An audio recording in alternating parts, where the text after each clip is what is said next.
You'll have to excuse me because I am about 45, 50 minutes late to getting this recording started. But there's a very good reason. Because I just came from seeing Guardians of the Galaxy Volume 3, the latest in Marvel Studios Guardian series and the MCU saga continuing on. So what we're going to do here is something a little new. I'm going to start... This is a creative podcast. It's the ADD experience is about art, design, and development. So I just wanted to get into some of that art, design, development and wrap it into some of my discussions that I have about movies, games, whatever I come across that I enjoy. And I would just want to kind of talk through in some of these things. So what I'm going to do with these, at least the way I'm starting it now, is I'm going to I don't want to say, I just want to make it where it's like, hey, here's my rating system, 5-star, 6-star, whatever. Say it's good or it's bad. I want to actually get into the discussion of should you go see this? What's it for? Who's it for? Why they've created things in such a certain way. It's going to take a while to get down the format, but I want to start working it out, and that's what I'm going to do here, starting with Guardians of the Galaxy Volume 3. And also towards the end of this, and I may split this up into a separate video, but you'll be able to see that obviously from the title. I want to create a spoiler-free section where I just discuss the overall vibe of the movie or the property, and then you can decide if you want to see it or not. And I'm going to keep the spoilers free from this for the first part of it, and then at the end we can go into a spoiler discussion and just start going back and forth on some things. Pacing Pete, what's happening? I am just here discussing whether people should see Guardians of the Galaxy because I just took my slow self in and saw it right now. So let me put this little tag up here. Spoilers are off for the moment. No spoilers for now. There we go. Because I end up with a lot of people asking me, hey, should I see this? Or it? No, they don't ask me if they should see it. They say, is it good? Right? That's what I end up hearing a lot of times.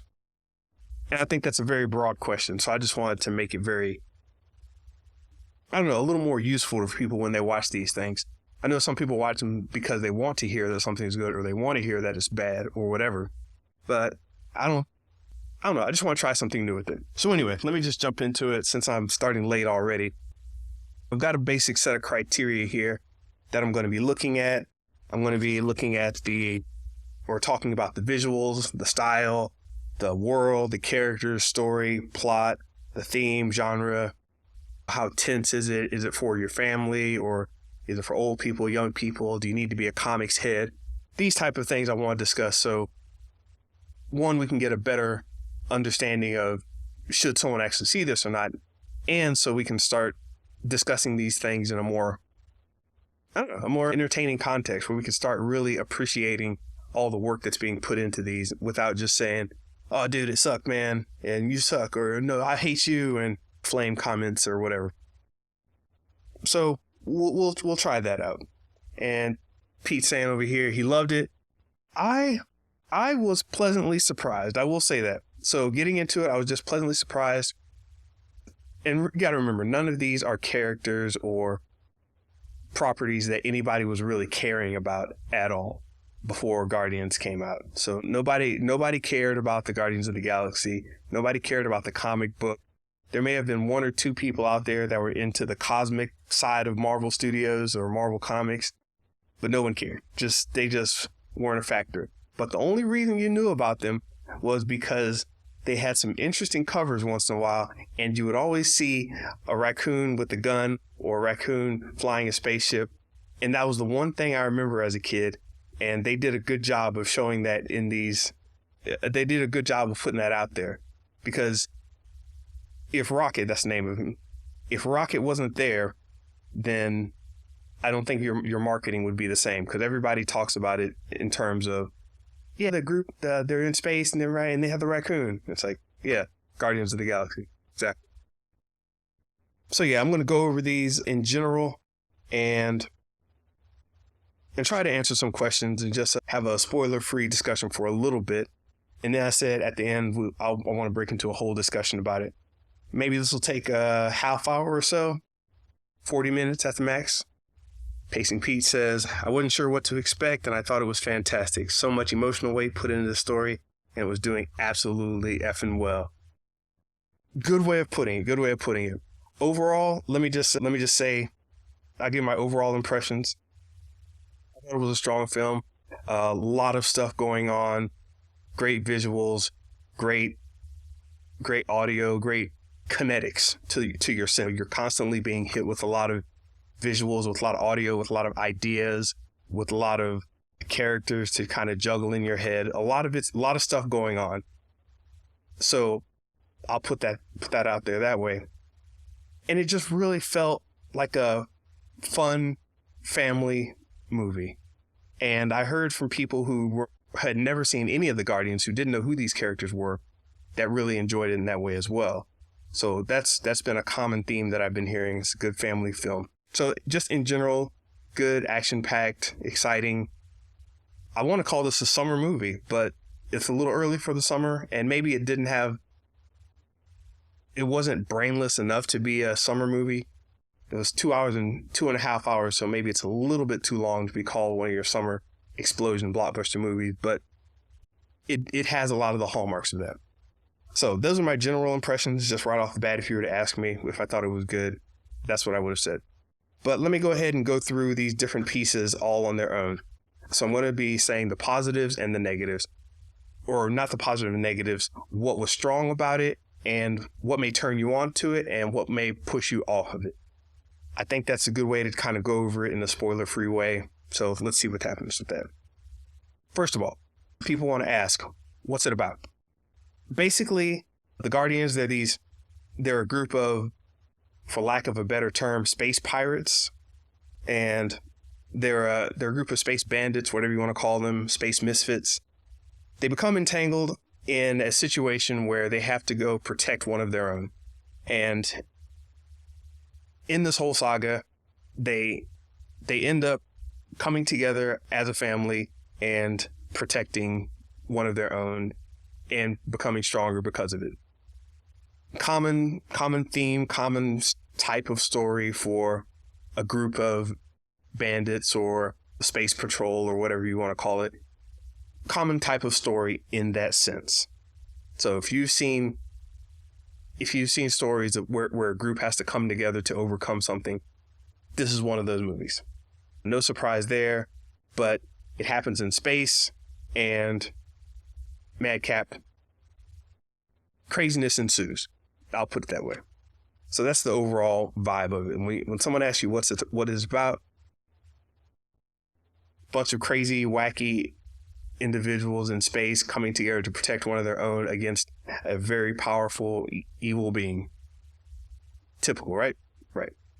And for that, in that sense, it is. So if you're not into that sort of thing, there you go. But let me go through the individual pieces of it. First off, how does it look? This thing looks pretty nice. Guardians of the Galaxy 3 has a very strong visual presence. That's definitely one of the things that makes it interesting. It's very colorful. You've got a lot of different characters, a lot of different creatures, a lot of different locations that you're going to here and there. They did a very good job of connecting all of them, so it doesn't seem as random as, say, I thought Doctor Strange and the Multiverse of Madness seemed a little random. Everything here seems a lot more intentional. So every place you go, you're like, oh, I should be here. Oh, yeah, I should be here too. Oh, this is great that we're going here. And if you're a fan of Star Wars and the different locations they have, I wouldn't go as far as to say it's that strong with that much personality, but they cover a lot of ground and a lot of different areas. So you get a lot of visuals and a lot of locales to look at. A very nice look. And speaking of the looks, the characters are also very diverse, and there's a lot of characters to go through. So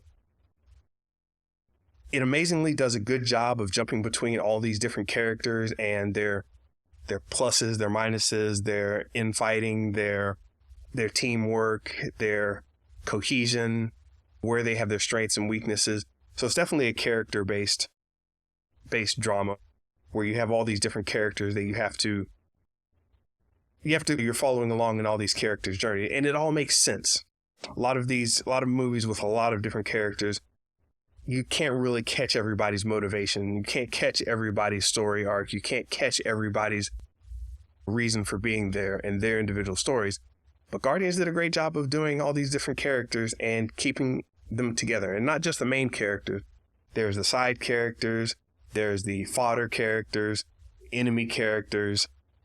A lot of different elements come into play. So very good job on the character front. And along with the look of it, it really sounds nice. Guardians of the Galaxy is known for its music. It's got a definite style to it. If you don't understand the Guardians of the Galaxy story, they do use a lot of pop culture music, but it actually makes sense in the context of the movie. So if you're looking for a more serious type of space drama, this isn't it. I'm supposing you've seen Guardians of the Galaxy 1 and 2, but you don't actually need to have seen those to make sense of this movie. Because even with the characters, even with the different worlds, even with the fact that it's an MCU movie, it doesn't really connect to all those other things. It stands strong and it's contained in its own little world, its own little bubble, and it can exist without any previous knowledge, without any previous connection or story. No one should have to explain too much to you. So you don't have to worry about that part of it. And with all the different characters, it's amazing that this still worked like it did. Now, the characters are kind of goofy, some would call them goofy, wacky, weird, annoying in some cases. And that's something I've kind of hinted at here.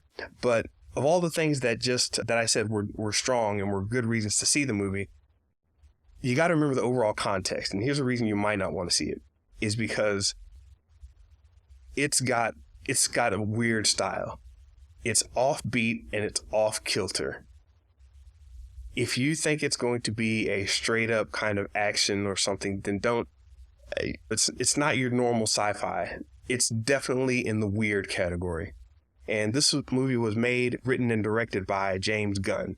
Now, James Gunn came from Troma Studios, or Tromaville, where they made all kinds of weirdness in the past.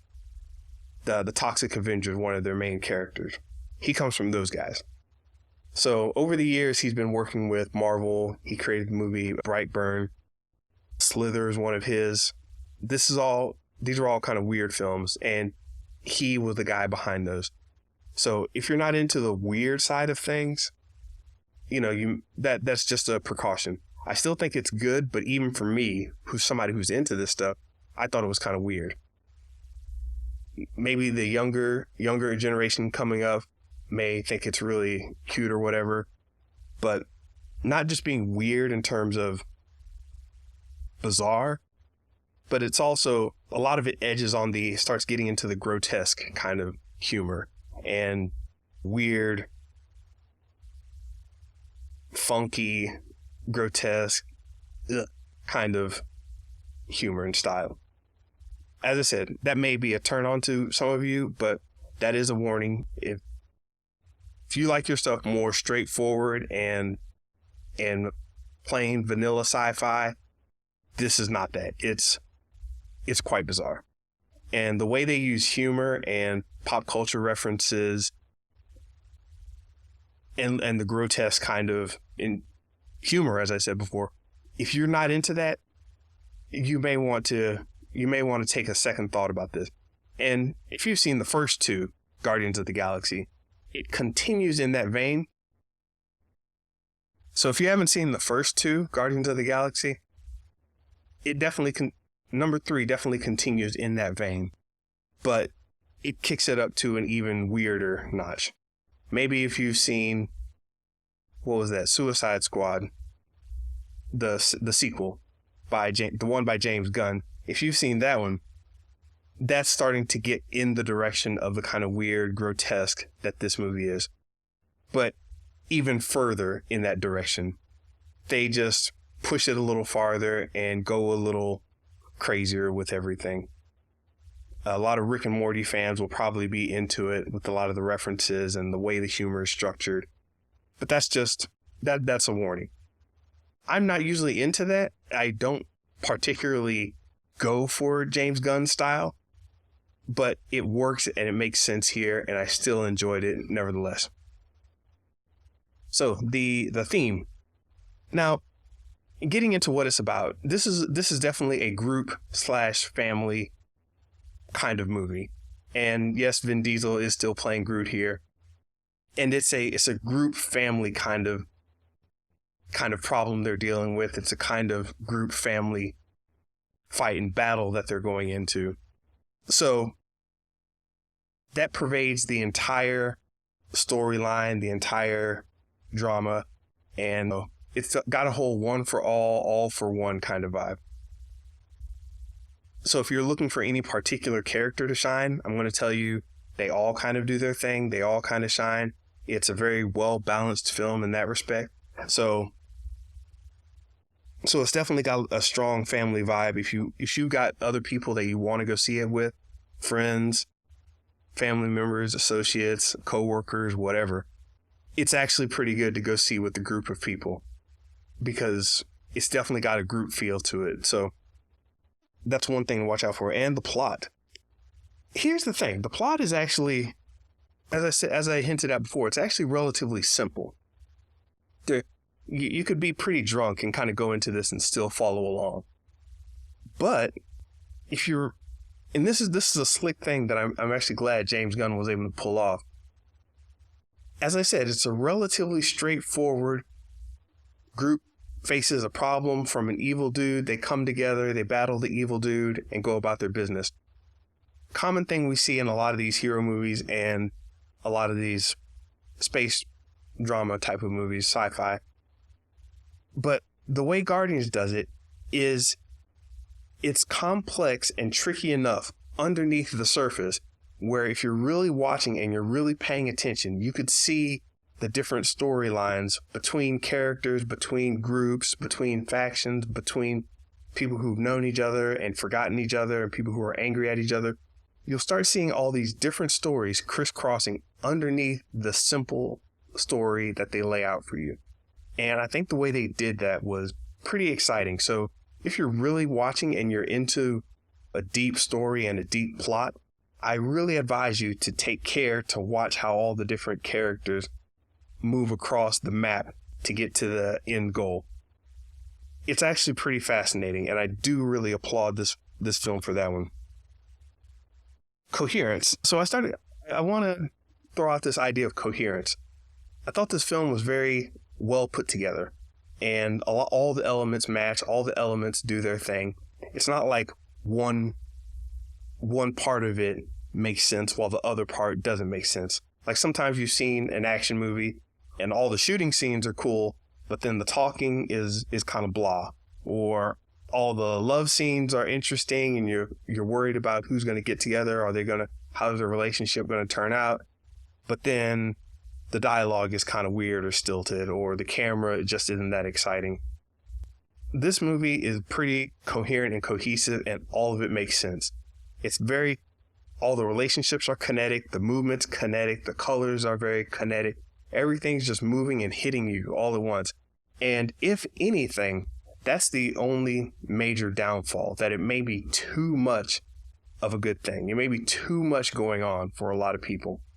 If you want to just kind of chill back and watch something that doesn't, as I said, it's not incredibly mind-bending, but if you're going to go in there and watch it and try to break apart, all the different intricacies of this and that, you're going to need to keep up because it moves very quickly on all fronts. Visual, audio, story, dialogue, interrelations, the objective of all the characters. It moves pretty fast and there's a lot going on, but it's still relatively simple. As I said, Gunn actually did a good job, so I applaud him for this. Dialogue. This isn't a dialogue heavy movie. This is people in space blowing stuff up. And the dialogue isn't this masterful, multi-layered work of art. But it's just fun, and everybody's speaking what needs to be said, and they keep moving. So it works. And it works well for this film, and it's not something I had to stop and say, I wish they had spoken more about, or I wish they had talked about it. It just does its job. So if you're heavy into dialogue, don't worry. What they say will happen quickly, and then they'll go about their business. but it's not a dialogue heavy movie. But the short quips they do say, they do harken back to what I was saying earlier about the underlying stories of the characters, the objectives, the morals, etc., etc. So on to the style. I mentioned earlier that the styling was kind of, the whole thing had a vibe that's kind of very James Gunn. It's got this weird, grotesque, futuristic, very open, and when I say grotesque, there's a lot of innuendo, there's a lot of just squishy stuff, there's like kind of gut-wrenching stuff. It's not gory, it's not overtly gross, but there are a lot of just kind of cringy things going on in this movie. And it's hard to explain because this is James Gunn's signature style. And he knows how to do it well. It makes sense for the movie. It leaves you with an impression. When you watch Black Panther, you're not going to see that. Black Panther's got a certain level of sophistication. This is like sophisticated grotesqueness. If you watch, I'm using the word grotesque, and I mean that in its artistic, visual, experiential sense. Not that it's ugly, if that makes any sense.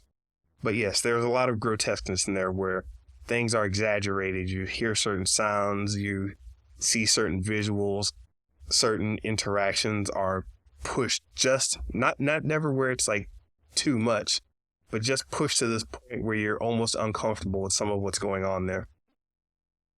Like I said, a lot of innuendo, a lot of things you may not have thought about that come up. And it's a little bit shocking and jarring in some places. But that's a good thing because that ties into my next point. It really hits the emotes. It really hit the emote button. As goofy as these characters are, and as many of them as there are, it still manages to pull you in with a lot of emotional weight. And caring about these characters, they're so wild and so out of the box that anybody who has ever felt marginalized or different or special or unique in any way should be able to catch on to one of these things in the story. And that's really a big part of what Guardians is about, is these different characters and their just wild, madcap uniqueness. And I applaud them for that. That's what you should be pushing for in these types of movies. Where, the whole group is a bunch of misfits, basically. And I think everybody has been a misfit at one point or another. So it's pretty easy to latch on to somebody, some angle, something. Gosh, there's so much in here that there's something for everybody. And as I said, it moves very quickly. So if they're focusing on the character that you're not into, trust me, wait 2.5 minutes, they'll be on the character you like, and you won't be able to keep your eyes off the screen. It just keeps moving. And let you know, I'm saying all this praise, and I was tired and I had a headache going into it. And as I said, James Gunn doesn't really, his style really doesn't do it for me, but he did it this time. So in general, if I was to go looking for a style, I would not go looking for James Gunn, but he really knocked it out the box this time.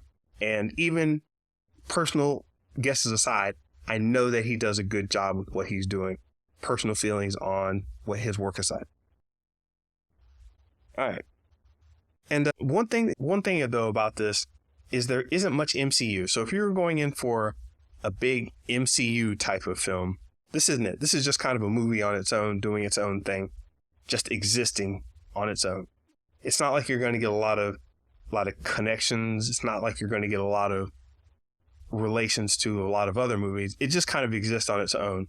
They do talk about other things, obviously. They do reference them, but that's because they're in a shared world. It's not because it has much to do with the story itself. So I wouldn't go in there expecting a lot in terms of MCU connections. I'm just trying to hold my tongue here because I didn't want to spoil anything on this one. So that's what I've got for the spoiler-free discussion of this one. As I said, there's no big fault in this movie. Should you go see it? If you're down with going to see a weird, wacky, out of the box thinking sci-fi, if you're okay with that, you'll like this movie. In fact, if you think you're not okay with it, the pluses might just make you a believer. The action's high, the visual's high, the audio is great, the comedy hits where it should hit. Nothing is too. There are awkward moments in there, but they're done in a way where it's fun and it's not awkward for the viewer. It's a good movie. I would definitely recommend it, especially if you're a Guardians fan. Obviously, you're going to go see this. If you're an MCU fan, as I said, it's not like it's connected to the whole MCU lore, really, but definitely go see it anyway if you're a fan of the Guardians or you want to see what they can do with these characters. Because I think there are a lot of really good ideas that came through. And there was one specific action scene that really stood out to me. If you thought Daredevil had a good hallway scene, this hallway scene, I think that's the thing now. Everybody's trying to do a hallway scene. Guardians managed to do a hallway scene. So that's not even a spoiler. When you see it in the theater, you'll be like, oh my God, there it is. So that's going to do it for this one. I think I'll just cap that off and say, should you go see it? Yes. And the only reason you shouldn't is if you don't like weird stuff in outer space. I mean, you really have to not like weird stuff in outer space to dislike this.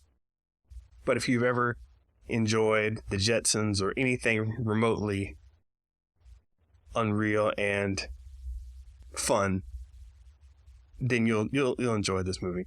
I know people who, as I said, totally aren't into it and still enjoy the movie. So definitely very high on the list of should you check it out.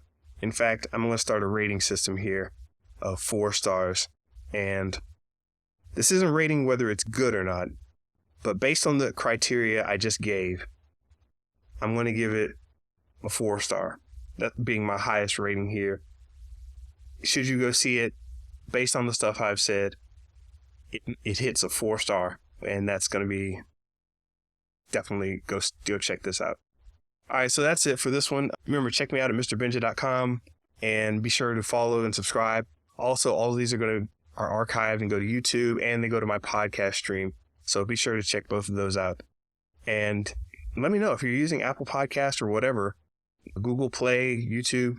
Comment, send me a message. Let me know what you're thinking about this, what I can do to improve, and we'll go from there. Peace.